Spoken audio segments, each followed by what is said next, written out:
Chapel Street by Sean Paul Murphy. Chapter 1, restingplace.com.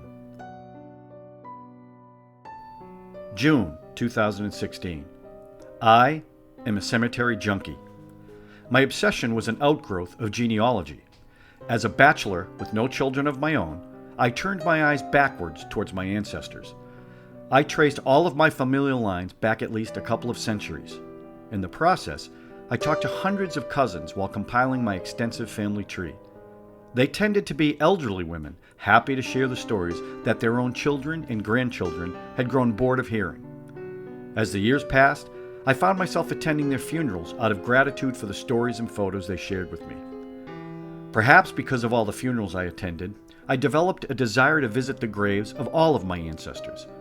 I would visit the overgrown cemeteries, thorns and stickers tearing at my khaki pants and tennis shoes. I often felt an acute, practically supernatural sense of connection to my kin as I stood upon their graves looking down at their weathered monuments. I knew they were all once just like me. They lived, they loved, they fought, they laughed, they worked, then they died. But part of them remained. Me. Did they imagine when they bought their little oblong plots that 120 years later, a great-great-great-grandson would stand above them in respect? Were they looking down at me from heaven or up from hell? Was there even a heaven or hell, or did we, as I suspected, just disappear into nothingness? It was maddening to think we lived in vain. How many people in this world truly achieve a legacy that outlives them? None of my ancestors, that's for sure. They were just worker bees, living in little houses and toiling endlessly at jobs to fulfill the dreams of men who the world considered greater and more important than they. What did they have to show for their labors in the end? Aside from generations of progeny they would never know and who would never know them. A tombstone, that was it. A slab of granite or marble with their names etched onto it. In theory, those stones could last for centuries, far longer than the once living bones beneath them. That was encouraging. But what did it really say about them? Occasionally, a short poem or Bible verse had been inscribed into the cold stone. That was better than nothing. Most of their markers only recorded their names and the dates of their birth and death. I hated seeing my ancestors, whom I had painstakingly researched over the years, reduced to a mere string of facts. A human being is more than the sum of their name and dates. I wanted the world to get a taste of their individual humanity, their personalities, their struggles, and even their small triumphs, as insignificant as they might have been in the overall scheme of human history.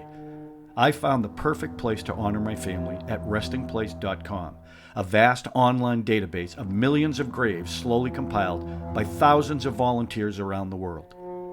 I began building online memorials to all of my relatives. I wrote short biographies of them and included plenty of photographs. The website even allowed me to link them all together by familial relationship. A person could easily click through my entire family tree, person by person. Now my ancestors were no longer simply names and dates carved in stone. You could look into their eyes and get a sense of their identity.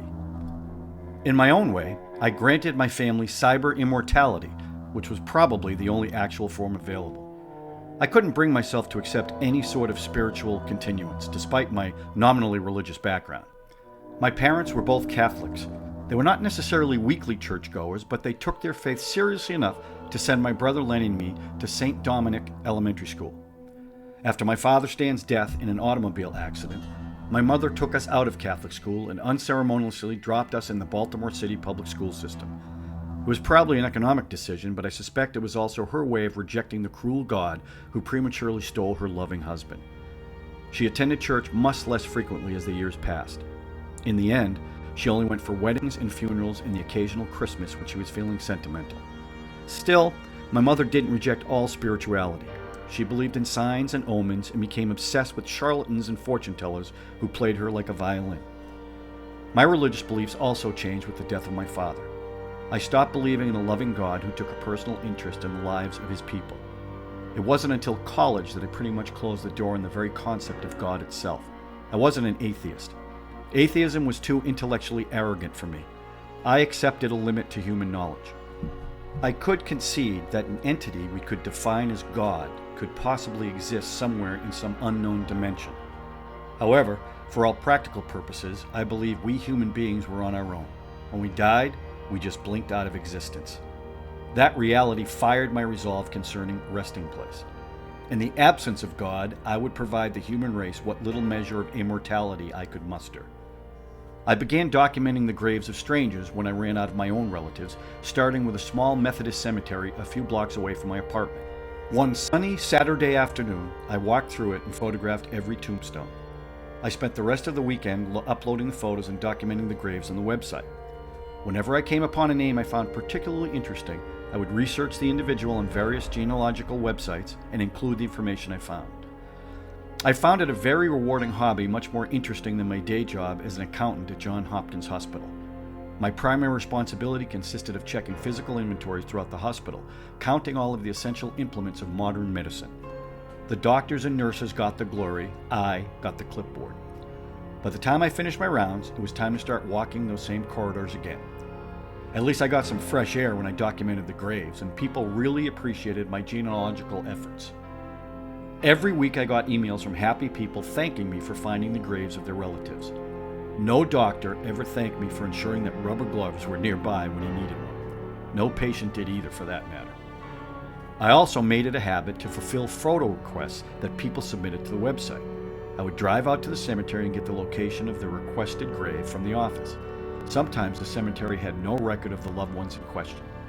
In that case, I would send the submitter an email saying so. If I found their loved one, I would photograph the grave and upload the picture to the website for them. They were generally very grateful. In a world defined by death and sorrow, it felt great to do something nice for strangers.